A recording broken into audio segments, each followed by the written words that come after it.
En su libro La experiencia prohibida, el padre José María Berland escribe: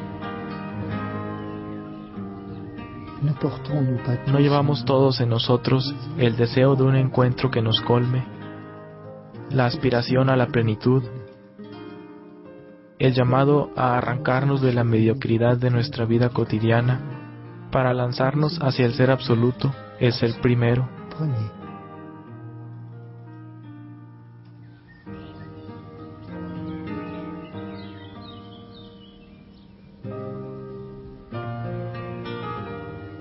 La búsqueda de sentido, la búsqueda de lo absoluto, llevó al padre José María Jacques Berland para esa época a hacer la gran inmersión en el gran todo. Iniciando en las prácticas ascéticas orientales, el yoga, la meditación trascendental, fue en la India donde profundizó su conocimiento sobre las tradiciones religiosas del hinduismo y del budismo.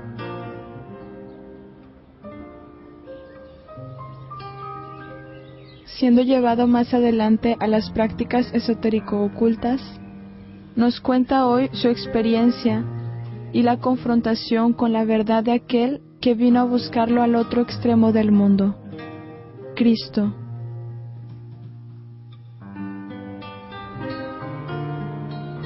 Sacerdote de origen belga, doctor en filosofía y teología, ahora es prior de la comunidad monástica de la familia de San José en Francia.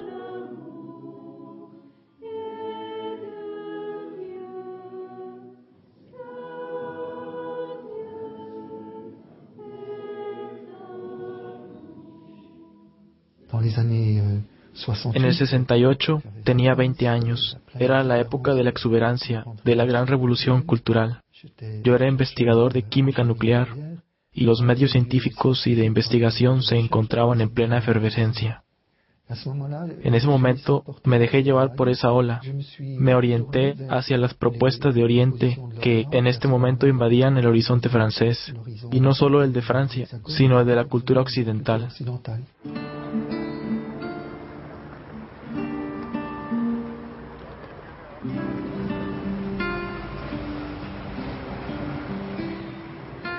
¿Qué puedo saber? ¿Para hacer qué? ¿Y en la perspectiva de qué destino? Estas tres preguntas existenciales invadían mis pensamientos. A pesar de haber recibido una sólida educación cristiana durante mi infancia, arrastrado, a pesar mío, por el gran movimiento de protesta de las estructuras de la sociedad de la época, fue un afiche publicitario sobre la meditación trascendental que me llevó a iniciarme en la meditación que proponía. Una técnica que se presenta como una vía simple, fácil y eficaz para llegar a estados superiores de conciencia, que llevan a una autorrealización plena.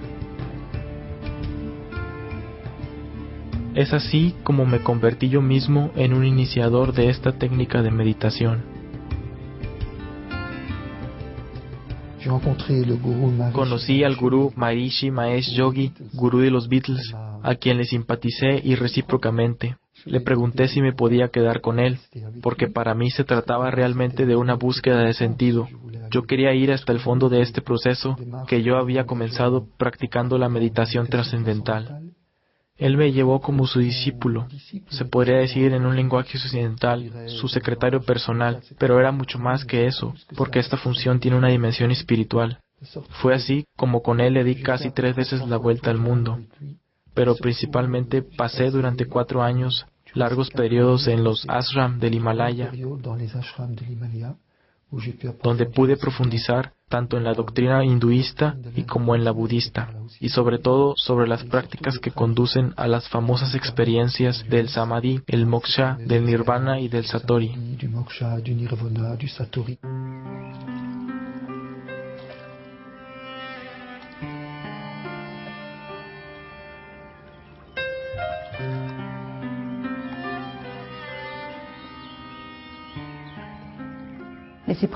Pero estas experiencias son prácticas intensivas de yoga. Para usted, ¿cuál es la visión de estas místicas naturales, como el hinduismo, el budismo?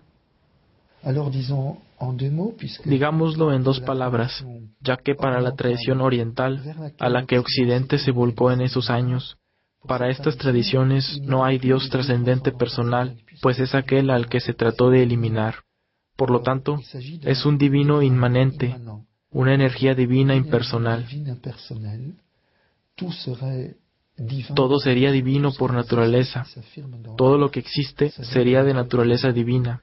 Si todo es divino, es una energía impersonal en la que tengo que sumergirme, en la que debo ahogar mi yo personal, para lograr esta experiencia de fusión con el gran todo.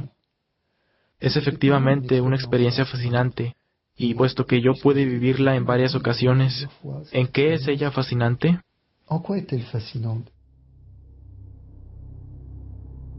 Esta pasa por un conjunto de técnicas, físicas, respiratorias, psíquicas, de concentración ya sea mental o visual, que están diseñadas para eliminar cualquier actividad del sujeto.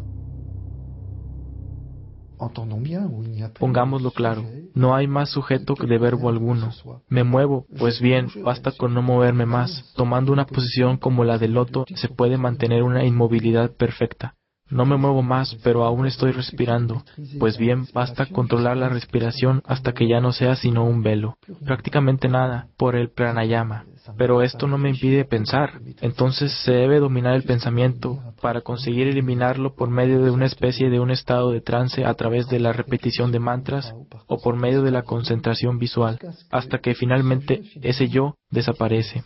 Efectivamente, la fascinación de la experiencia es que no hay más sufrimiento posible puesto que ya no hay más un yo.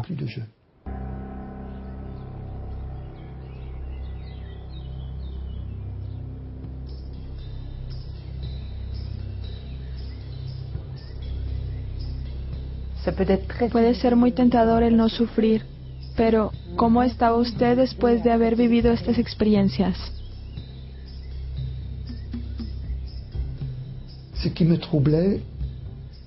Lo que me perturbaba en la relectura de estas experiencias es que renunciar al sufrimiento es sin duda muy atractivo, pero también implica renunciar a conjugar el verbo amar, porque si yo no puedo sufrir más, yo no puedo amar más. No hay más yo conjugando el verbo amar. En verdad me preocupaba mucho. Y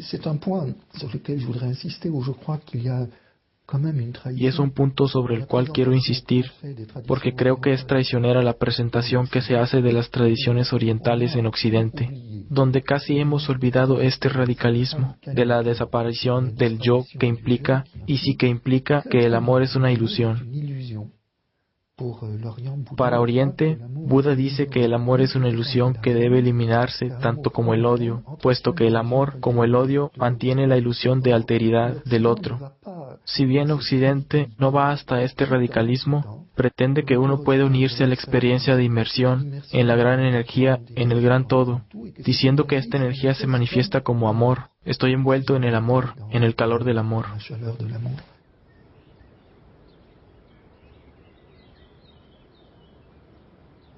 Pero entonces el amor no es una persona.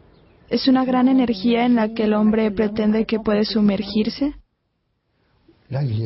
Allí hay evidentemente un problema, porque si yo experimento que soy amado, entonces yo soy amado por alguien, por una alteridad, siendo el amor la perfección de la relación entre dos personas que eligen libremente acogerse mutuamente. Y ahí nos encontramos con otro lenguaje, el lenguaje judeo-cristiano, donde un padre me ama con un amor infinito.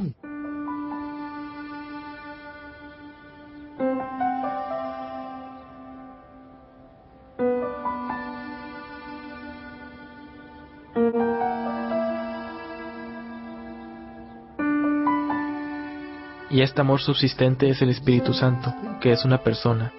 De lo contrario, no puedo hablar de amor. Se necesitan dos para el amor.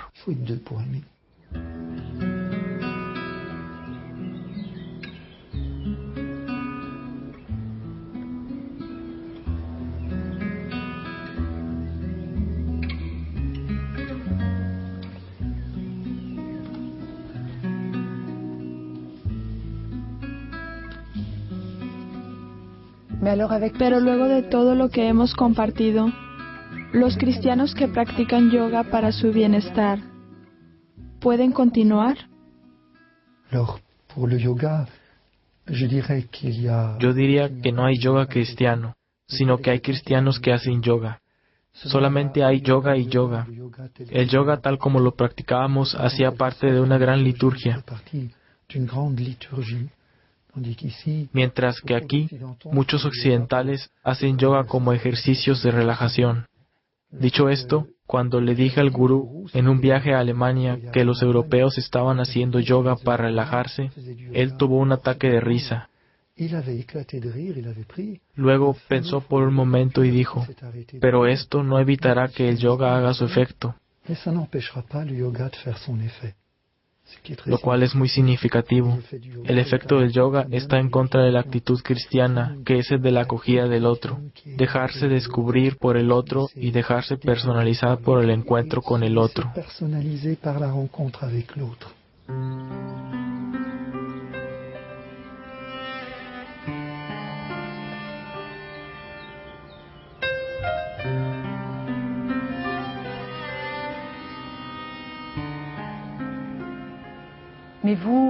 Pero para usted, hoy como cristiano, ¿cómo se posiciona usted con respecto a la cosmovisión del hinduismo? ¿Puede el hombre realizarse plenamente en la mística hinduista? No satanizo el hinduismo, pues hace parte de las grandes tradiciones religiosas que son la expresión de esta búsqueda humana de Dios. Y donde quiera que el hombre busque la verdad, el Espíritu Santo está secretamente presente. Pero hay una radicalización en el hinduismo que obviamente yo no puedo seguir. Me explicaré por medio de una comparación entre la muerte de Buda y la de Cristo, que realmente me golpeó. Buda está enfermo, llama a sus discípulos, les da las últimas instrucciones, se pone en posición de loto, se retira hacia el nirvana con su pequeña sonrisa característica. Se retira a tal punto que muere, es decir, abandona su cuerpo. Ahora bien, podemos decir, es un poco técnico, que la orientación de las energías en la posición de loto corresponde un poco a lo que pasa con el niño en el vientre de su madre, a una posición fetal. Hay pues una concentración sobre él, una implosión. En cambio, Cristo muere completamente desplegado en un grito, con los brazos abiertos, en una donación total de sí mismo.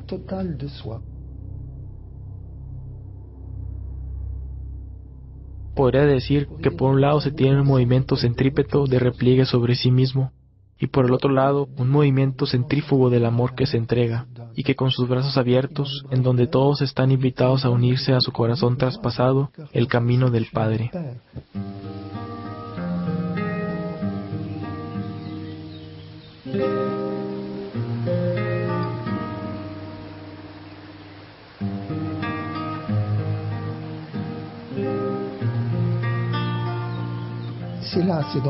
Entonces, fue ahí que el Señor me vino a buscar, en esta duda ante los caracteres ilusorios del amor.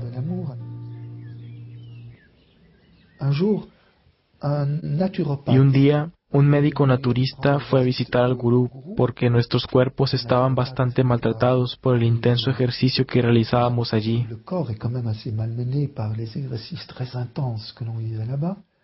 Este naturista era cristiano, y como yo era el secretario personal del gurú, aunque no se le llama así, debía pasar por mí para encontrar al gurú. Entonces, en espera de la reunión, nos pusimos a conversar, y él me preguntó, ¿usted fue un cristiano? ¿Usted está bautizado?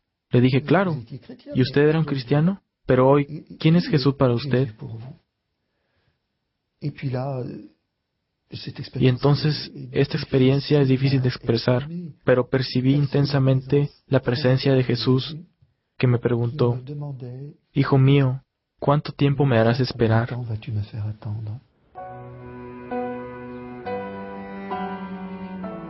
Me di cuenta que era amado incondicionalmente, que no había ninguna sombra de juicio en la mirada, en la presencia que estaba allí cerca de mí, que no era sino compasión y misericordia.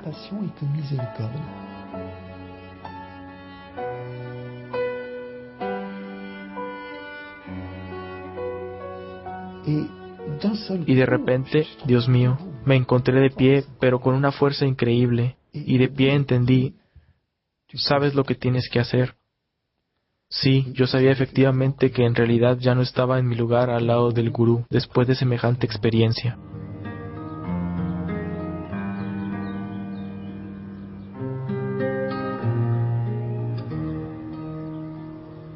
Así es como Jacques Verlaine, ayudado en la práctica por la providencia divina, abandona el ashram de India y al gurú Maharishi Mahesh Yogi.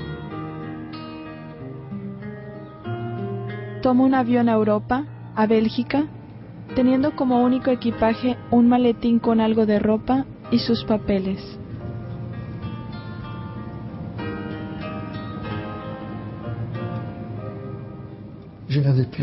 Ya no tenía nada, pero en realidad lo tenía todo, puesto que tenía al que había ido a buscar al otro lado del mundo, aquel al que mi corazón deseaba encontrar, este Jesús que me hace vivir aún hoy.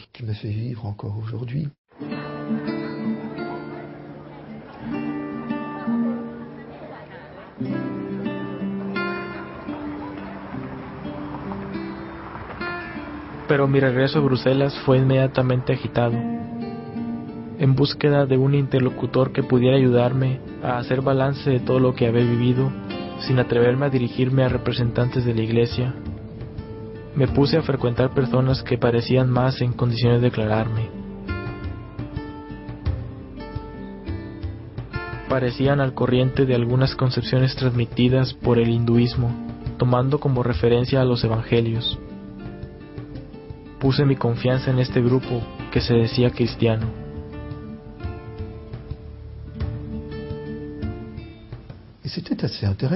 Y era bastante interesante, puesto que se me hablaba del cristianismo. No se me hablaba, sin embargo, más que de comentarios del evangelio. Y se me hablaba también de energía, lo que me recordaba a la India, de reencarnación. ¡Qué bien! No lo sabía, pero había entrado en una escuela esotérica. Una escuela crística, pero para nada cristiana. Entonces comenzamos con estas doctrinas esotéricas, con bastante prudencia, con el fin de no mostrarme las incompatibilidades con el cristianismo. Luego dimos el giro al ocultismo. Se dijo a este joven convertido que el Señor le había dado dones extraordinarios y que debía, en nombre de la obediencia al Evangelio, ponerlos al servicio del próximo. Y me vi involucrado en prácticas ocultas, en el ámbito de lo que se llamaría hoy terapias energéticas, es decir, manipular las energías ocultas con el fin de obtener curaciones.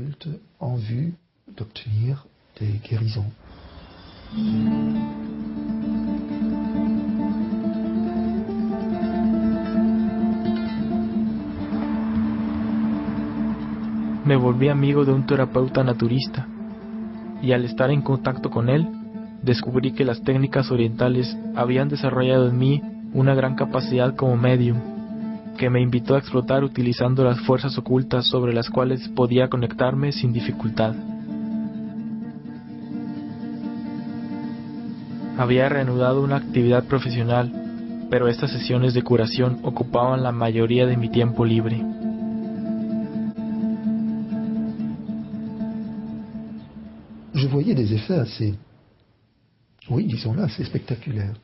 Veía efectos bastante espectaculares.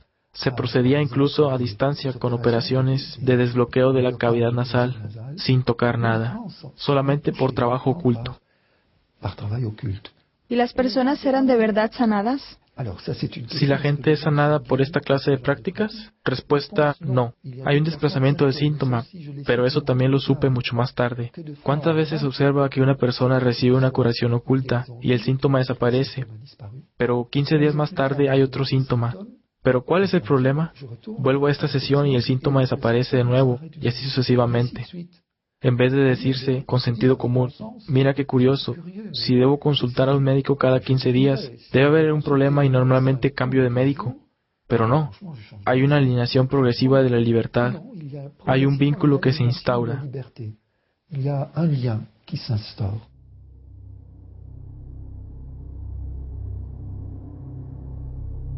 En efecto, recurrir a estas prácticas ocultas supone la colaboración con espíritus, entidades. Es un consentimiento a la acción de esos espíritus en mi vida.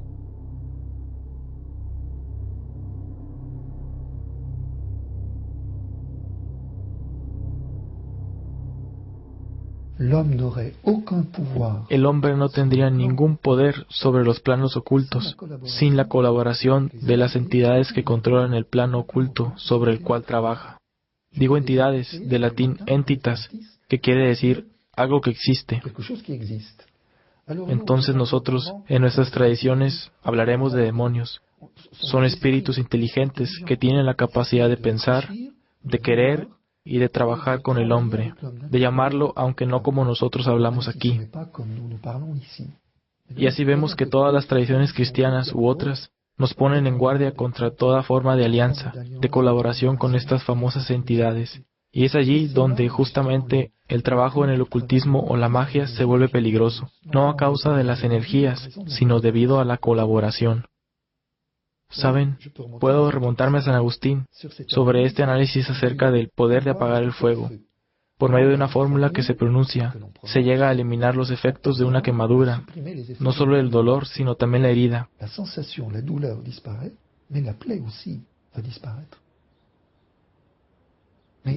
Pero, ¿cómo puede el hombre tener tal poder?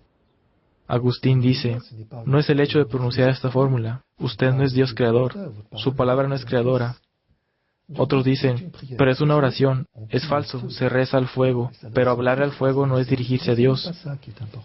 Curar instantáneamente una quemadura es imposible. El Espíritu puede hacerlo trabajando con el plano oculto. No hablo del Espíritu Santo, sino de los demonios. Por lo tanto, pronunciando esta palabra, ustedes contactan al Espíritu para que intervenga. De paso, entendieron que si les diera esta fórmula y que ustedes la pronunciaran, no funcionaría porque no están aliados con el Espíritu. Por el contrario, si su abuela les dice, tengo el poder de apagar el fuego, envejezco, ¿quieres recibirlo? Pueden decir, sí, abuela, quiero hacer bien. Eso basta, aceptaron, entre comillas, el don, el poder.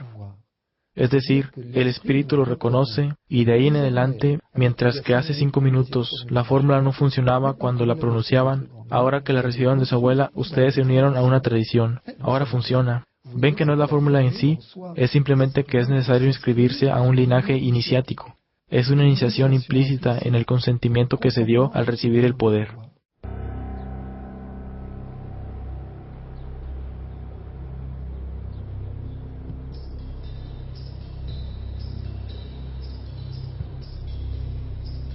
Así, hoy se desarrollan en nuestras sociedades una multiplicidad de iniciaciones implícitas a los poderes ocultos, a través de las drogas, del espiritismo, la evidencia, los horóscopos, la magia, la brujería y tantos otros. Tales propuestas son seductoras, fascinantes ante el poder que proponen, volverse amo de Dios y de los otros. Pero la Biblia, la Iglesia, condenan todas estas prácticas ocultas que son contrarias al respeto a Dios y a la vocación del hombre.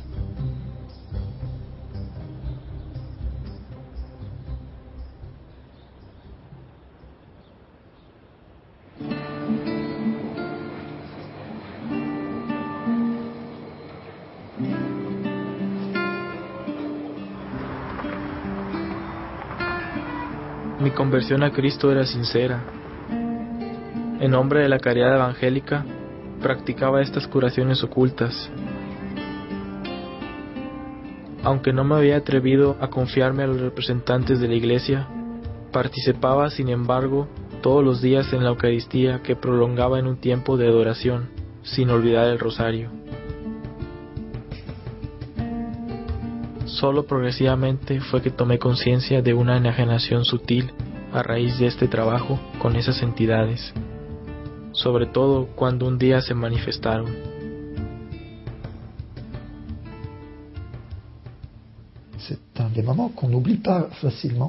Es uno de esos momentos que no se olvidan fácilmente. Trabajábamos a menudo en grupo en las manipulaciones que llamábamos colectividad magnética. Y en un profundo silencio oí a alguien llamarme y respondí, ¿sí? Pero nadie me llamaba. Eso se repitió varias veces y me dije, pero aquí hay un problema, no hay nadie exteriormente y no es la voz interior, claramente se reconoce la diferencia. Y yo estaba muy preocupado. Entonces se lo comenté a los dirigentes del grupo, que sonrieron y me dijeron, nada, para nada, no te lo hemos dicho, es evidente, tú no puedes ejercer tales poderes sin la ayuda de los espíritus, son ángeles sanadores. Bueno, a un ignorante se le pueden decir muchas cosas, y se me refirió al libro de Tobías, el ángel que acompañó a Tobías. Quedé más o menos tranquilo.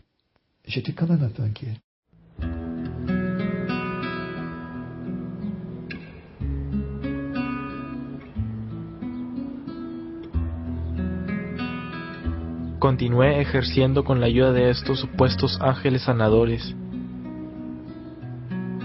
hasta el día en que me trasladé a París, en Francia. Y allí, como cada día, asistí a una Eucaristía al mediodía.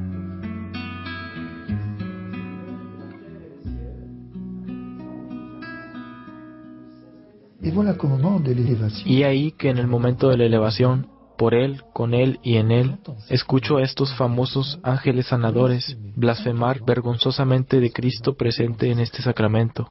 Estaba petrificado. En ese instante comprendí que había sido engañado, abusado. Al final de la celebración, busqué al sacerdote en la sacristía y le conté mi historia. Y me respondió, eso no me asombra. Soy el exorcista de la diócesis. Y este detalle es muy importante. Iba todos los días a misa y no pasaba nada. Los espíritus, las entidades se ocultaban. Sabían muy bien que allí era mejor quedarse quieto. Pero la autoridad que reposaba en este sacerdote los obligó a rebelarse para poder hacer la gran limpieza. Se imaginarán que no estaba nada orgulloso.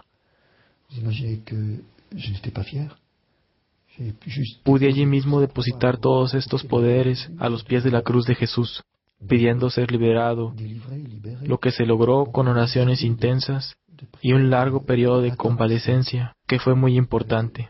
Et puis surtout une longue période de convalescence aussi, qui ont été très importantes.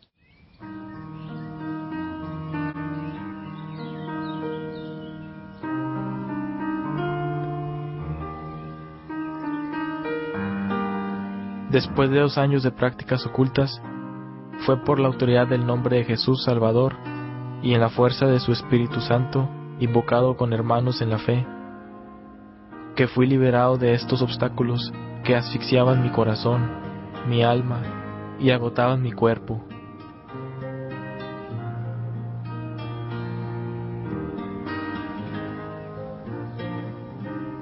A pesar de todos estos extravíos, la llamada a sacerdocio maduraba en mi corazón desde mi regreso de la India. Decidí esta vez abrirme a la iglesia y tomar el tiempo necesario para releer y comprender toda mi historia a la luz del Evangelio.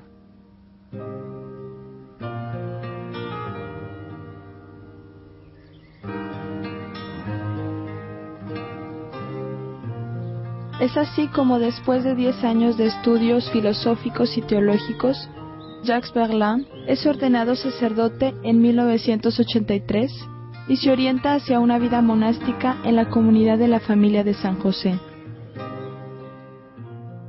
Allí se compromete definitivamente en 1991 bajo el nombre de Padre José María.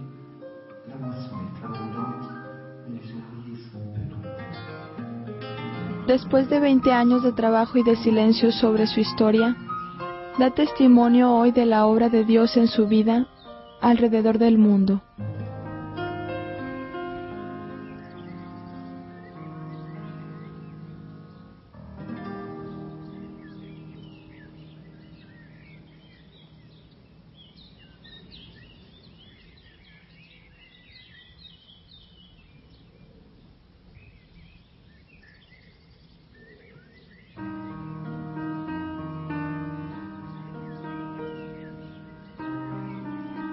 En este mes, podemos orar por todos los que buscan a Dios, especialmente en Asia, para que Jesús venga a su encuentro.